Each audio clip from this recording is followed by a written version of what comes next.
একটা সময় ছিল সবাই আমরা কইতাম এই কথা যে বেগুনি হলো চুলকনি, বেগুনি হলো অ্যালার্জি, বেগুন খাইস না। সেই বেগুন এখন যখন ৮০ ১০০ কেজি হইছে, বেগুন যে কি সম্মানের তরকারি হইছে তা যে ঘরে বেগুন রান্ধে বা বাজে সেই ঘরে গেলে বোঝা যায়।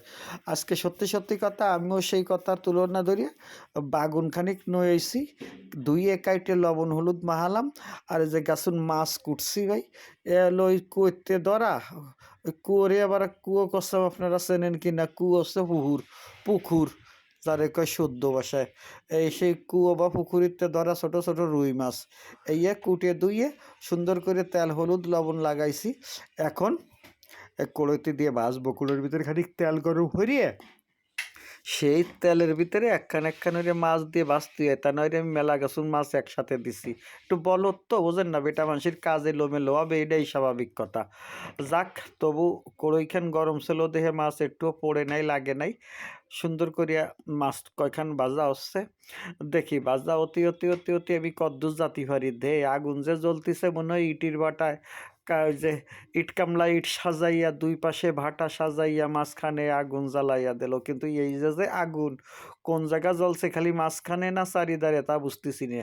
সত্যি কথা হলো যে আমার এই চুলোটা এত ভালো লক্ষ্মী চুলো যে এতে আগুনে জ্বলানোর পরে একখান কাষ্টে যদি ভিতরে থায় তো ছারখার হয়ে যায় পুড়ে সব কিছু। রান্তি বাড়তি আর কিছুর দরকার হয় না, বুঝছেন?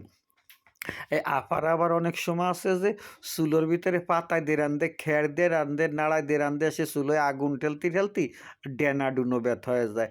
আমরা বেটা মানুষ অত তা পারি নে ভাই, সহ্য করার তো একটা সীমা থাকে, তাই না? কাজ কাম করবো, কামাই রোজগার হরবো, তারপর আবার দেবো কাঠবো, রানবো, ভিডিও হরবো, তাই আপনাকে দেখাবো অত ডং দিয়ে দরকার কি?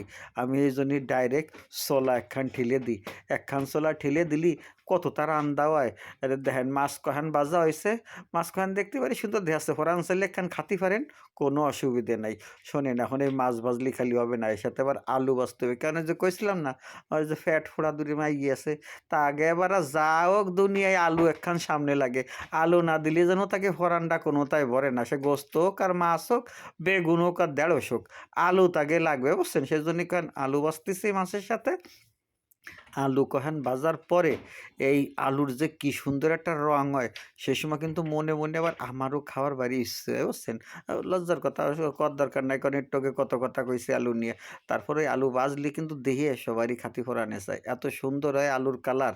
মিষ্টি কুমড়ো ভাজলেও কিন্তু এরমেরই দেখা যায়, কিন্তু তারপরও খাতি এরম স্বাদ হয় না। আলু যেরমের লবণ হলুদ লাগাইয়ে তেলে ভাজলি একটা স্বাদ হয় অন্যরকম, বুঝছেন?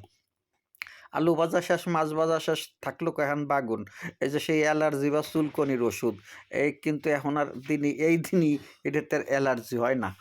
আগের দিনের মানুষ বাগুন ফাতো ফাও, ছাগলে খাতো, গরুতি খাতো, গাছে কামড়ায় অর্ধেক থুয়ে যেত, সেই জন্য কত কি দে অতে অ্যালার্জি হয় খাস নিয়ে। এখন আর সেই অ্যালার্জি মেলার্জি নাই, কারণ এখন বাগুনের কেজি ৮০ ঠাইতে ১০০ টাকা, বুঝছেন? এই বাগুন খায় এলো জমিদারে যায়, কারণ এতে অ্যালার্জি হয় না। এখন আরও স্বাদ হইছে। এই বেগুনি বলে কত গুণ, আগে শুনতাম বেগুন মানে কোনো গুণ নাই, কিন্তু এখন ডাক্তারে কয় কি বেগুন হচ্ছে শরীরের জন্য উপকারী তরকারি, বুঝছেন? তো যাই হোক, দাম যেরম বাড়ছে সম্মানও সেরম বাড়ছে। আর এই জন্যই জনগণের খাবার বন্ধ হয়েছে, কারণ ৮০ ১০০ দিয়ে বেগুনের কেজি কিনে কয়জনে খাবে এখন? সবার দ্বারা সেটা সম্ভব না। কিন্তু আল্লাহ সমর্থ দেশে আমরা কষ্ট কষ্ট করে একটু কামাই রোজগার করতে পারতেছি, সেই কামাই ঠাই দিয়ে কিনে কেটে খাচ্ছি। আবার আর দুই একটা মাঝে মধ্যে গাছেও হয়, সেন্দ ছিঁড়ে খাওয়া যায়, বুঝছেন? আপনারা আপারা বন্ডিরে বাইরে দুলো বাইরে বা কিটা কহানে আপনারা কোন ফিলি থাহেন, কীভাবে কী খান আমাকে একটু জানালি হাত পাত পোনানে এটা কথা দিতে পারি, বুঝছেন? হয়তো দিয়ে একটু বাহাবা করলাম জায়গা।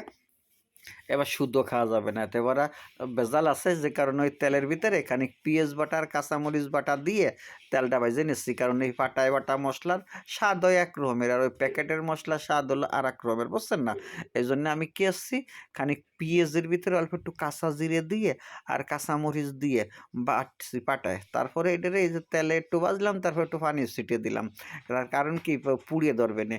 এনে পানি ঠুক সুন্দর করে তকবক তকবক করে জাল হলি, যেটুক তেল ছিল কড়াইতে সবটুক তেলে কড়াইয়ের উপর ভাসিয়ে আসবে না, তখন আবার দেখতে একটা ভারী সুন্দর ই চেহারা হবে না, বুঝছেন?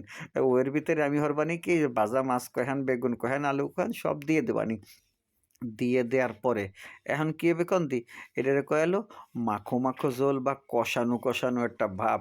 আসলে কিন্তু এটা এই তরকারিটাই বেশি পছন্দ করে মানুষ। ওই যে পাতলা ঝোল একরকম আর কাঁচামরিচ পেঁয়াজ দিয়ে কড়কড়ি ভাজা আর এক রকম, মাঝখানে এটা হলো দো পেঁয়াজু, মানে দোয়া ছড়া বুঝছেন না, ঝোলও না বাজাও না, এটার নাম বোনা, এর কয় দো পেঁয়াজু। ভারী ফাজিল এই তরকারি। প্লেটে যে নেয় সে খালি থাল ভরে ভরে ভাত খায়, ভাত তাড়াতাড়ি শেষ হয়ে যায় এই সমস্ত তরকারি রানলি বুঝছেন। আপনি কি আমার সাথে একমত কিনা? যদি একমত হন বন্ধুদের মাঝে শেয়ার করে ছড়ায় দেন। আর আমার আঞ্চলিক ভাষা আপনার কাছে কেমন লাগলো তাও একটু জানান। যদি আপনারা অপছন্দ করেন আঞ্চলিক ভাষা আর কোনো দিন কথা কব না, কথা দিলাম। আর যদি আঞ্চলিক ভাষা আপনার কাছে ভালো ঠেক তা কবেন, আপনার সাথে আমি এলাকার ভাষায় কথা কব, তাতে কী আইছে? শিক্ষিতরাও বোঝে অশিক্ষিতরা বোঝে। আমরা তো আর পেশায় দিচ্ছি না ভাষারে, কী কন দিচ্ছি নাকি? একটু দুই একটা হয়তো সেদ্ধ আসছে না অসেদ্ধ আসছে, এইটুকু হলো পার্থক্য, তাতে আর কী হবে কন? ওই অনেকে তো আছে এই ভাষাই ভালোবাসে, তাই না?